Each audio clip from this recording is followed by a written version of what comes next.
सहयोग की दुनिया में, परोपकार की दुनिया में, दान पुण्य की दुनिया में सबसे बड़ा टीम भारत ही नहीं पूरे विश्व में यह सबसे बड़ा टीम बनकर के उभरेगी, फास्ट विलेज चैरिटेबल टीम।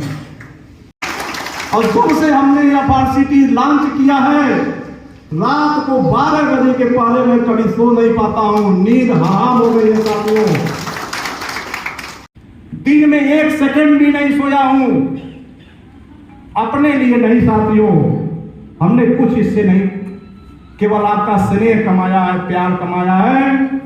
और ईश्वर जब हम इस दुनिया से जाएंगे तो ईश्वर के पास हम लेखा जोखा अच्छा दे पाएंगे, यह कमाए हैं बस। जीवन क्या जो केवल अपने बच्चों के लिए, अपने माँ बाप के लिए ही समर्पित हो। जीवन वह होना चाहिए कि आपके आय का हिस्सा, आपके समय का हिस्सा किसी जरूरतमंद के काम आए, किसी असहाय व्यक्ति के काम आए, आपका जीवन वही धन्य हो जाता है साथियों।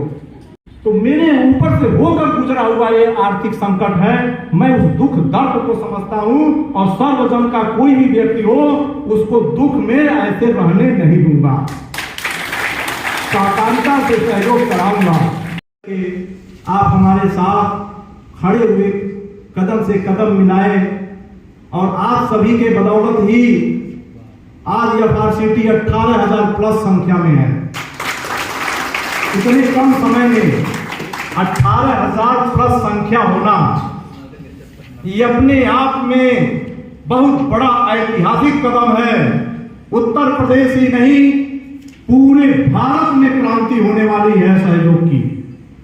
सहयोग की दुनिया में, परोपकार की दुनिया में, दान पुण्य की दुनिया में सबसे बड़ा टीम भारत ही नहीं पूरे विश्व में यह सबसे बड़ा टीम बनकर के उभरेगी, फास्ट विलेज चैरिटेबल टीम। जस नाम वस करनी, इसका नाम है फास्ट रिलीफ। समझ गए होंगे? Fast relief. एक उदाहरण छोटा सा दे रहा हूं।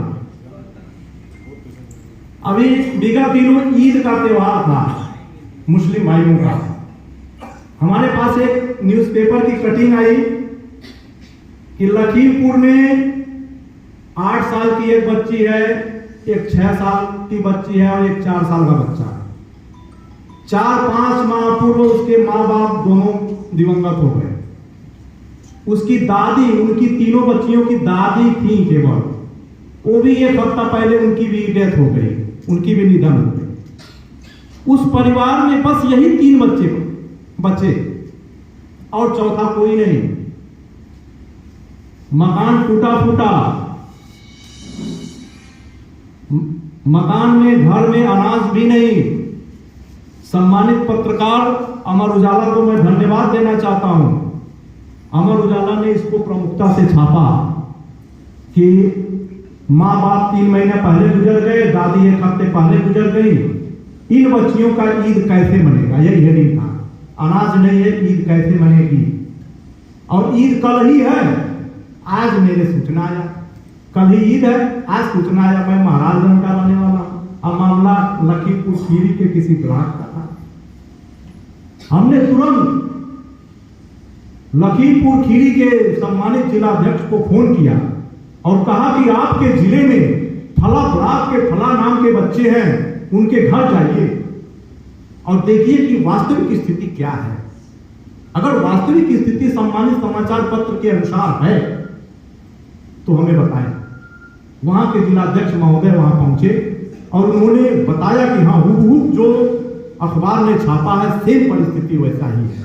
कोई अनाज नहीं है, खाने के नहीं है, परिवार में और कोई है ही नहीं, नए कपड़े नहीं है, फटे पुराने कपड़े पहने हैं। तुरंत हमने यह फार्सिटी ट्रस्ट से पैसा जारी किया। 2-2 सेट कपड़े तीनों अनाथ बच्चों को, सेवैयां खरीदवाया, दूध खरीदवाया, चीनी खरीदवाया और भी हमने कहा कि ईद में जितने भी आवश्यक चीजें होती हैं सारे चीज खरीद करके और ले करके जाओ और उनको दो, उनकी ईद मनेगी।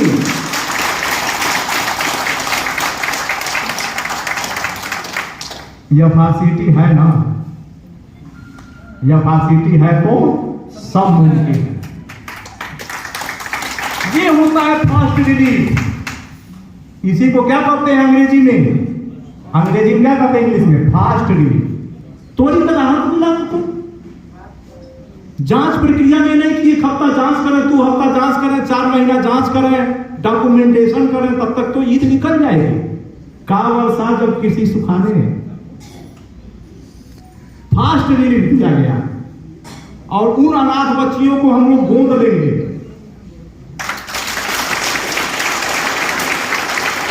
वो बच्चे आगे जितना भी पढ़ाई करेंगे, जितना क्षमता है उनके पास पढ़ने का, चाहे वो IAS PCS की तैयारी करें, बीटेक करें, MBBS करें, जो भी खर्चे आएंगे पढ़ाई में या फैसिलिटी ट्रस्ट देगा।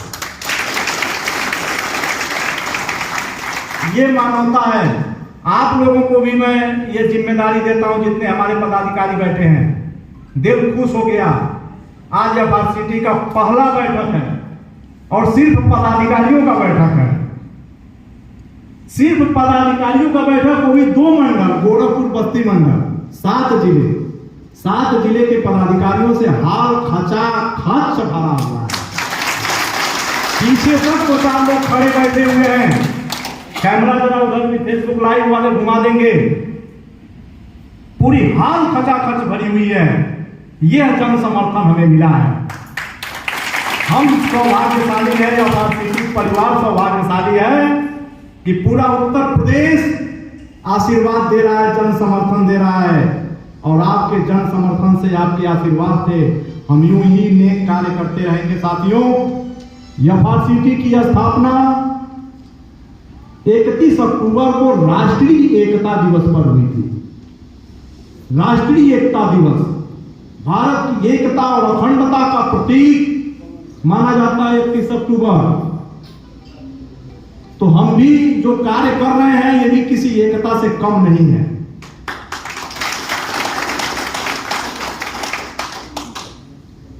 इस तरह के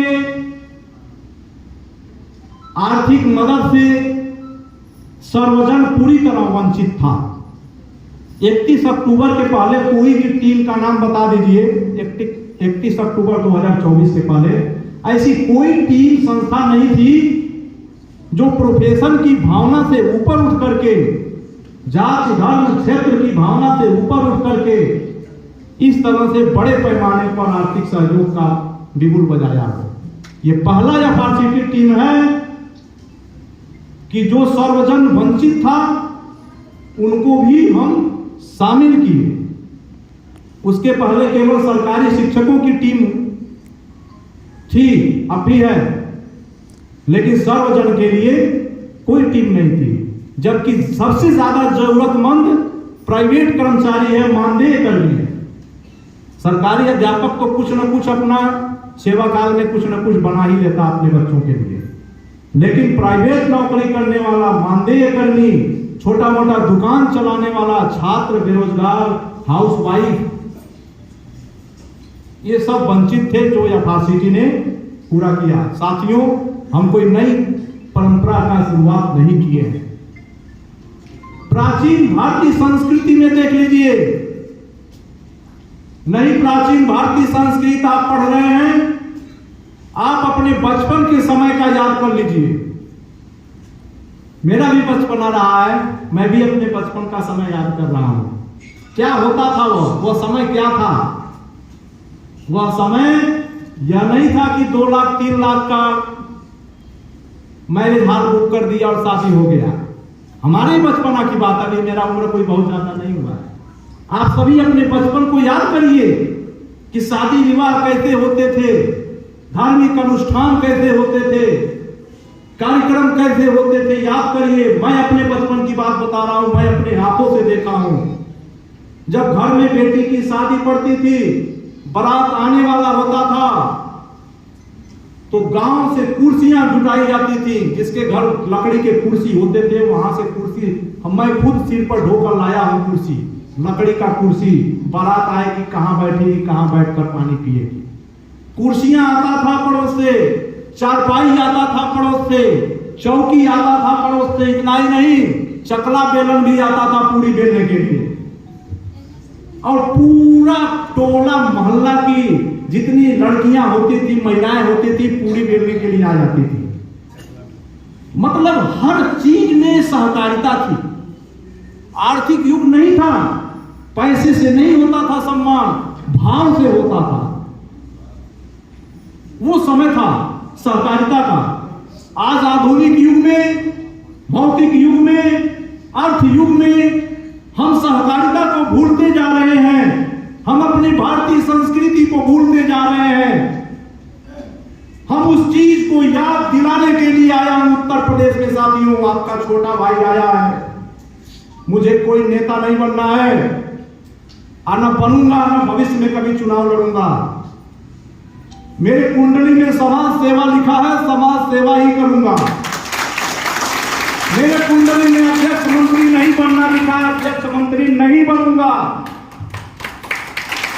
समाज सेवा करूंगा। साथियों, जीरो की संख्या से उठा करके हम 18,000 की संख्या पर लेकर आए एफआरसीटी परिवार को। और जब से हमने एफआरसीटी लॉन्च किया है, रात को 12 बजे के पहले मैं कभी सो नहीं पाता हूं, नींद हराम हो गई है साथियों।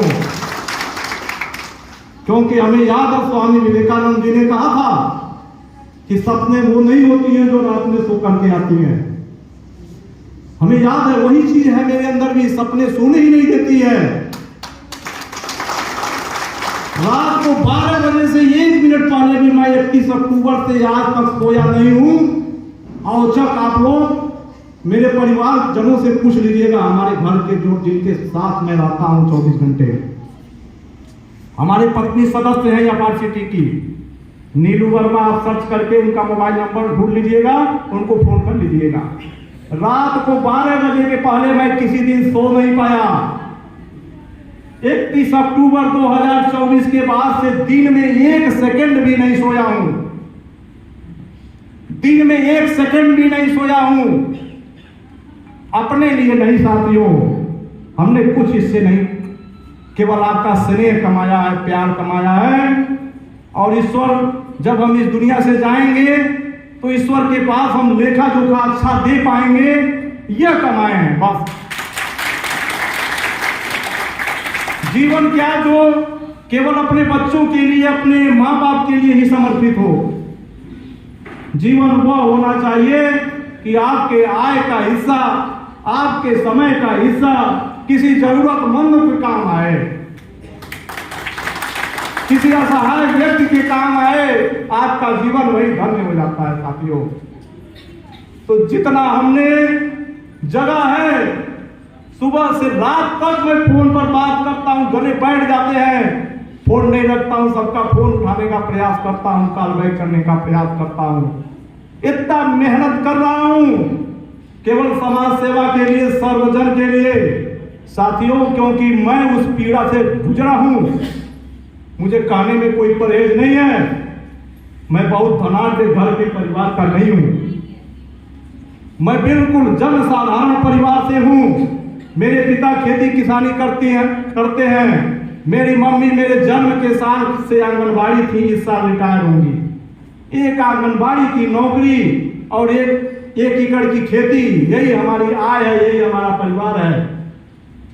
हाई स्कूल के बाद से मैं अपने माँ बाप से पढ़ाई के नाम पर 1 रुपया नहीं लिया था। हाई स्कूल के बाद से मैं नौकरी कर रहा हूँ कहीं न कहीं, किसी न किसी रूप में। और मैं इंटर किया, बीए किया, बीएड किया, एमए किया, सारी पढ़ाई किया। हाई स्कूल के बाद से मैं अपने घर के खर्च आज तक चला रहा हूँ। संयुक्त परिवार है, भारतीय संस्कृति का एक उदाहरण है कि हमारे भाई या भतीजे कोई भी अलग नहीं है, हमारे वेतन से उनका भी काम चल रहा है। सहकारिता हम अपने खुद परिवार में करके दिखाए हैं और पूरे उत्तर प्रदेश और भारत में करके दिखाना चाहता हूं साथियों। आज के युग में क्या है, नौकरी मिलता है, भाई भाई से अलग हो जाता है। लेकिन हम भी नौकरी पाए हैं, प्राइमरी का अध्यापक हूं, लेकिन कभी हमने सपने में नहीं सोचा कि हम भाई से अलग हो जाए, भले भाई बेरोजगार हैं। तो ये सहकारिता मैं अपने परिवार में भी दिखाया हूं और आप लोगों के समक्ष भी रख रहा हूं। तो साथियों, मैं उस आर्थिक अभाव को नजदीक से देखा हूं। कहने का तात्पर्य ओवरऑल यही है, जो चीज खुद ऊपर गुजरा रहता है, असली दुख वही समझ पाता है। तो मेरे ऊपर से होकर गुजरा हुआ ये आर्थिक संकट है, मैं उस दुख दर्द को समझता हूं और सर्वजन का कोई भी व्यक्ति हो उसको दुख में ऐसे रहने नहीं दूंगा, सहकारिता से सहयोग कराऊंगा।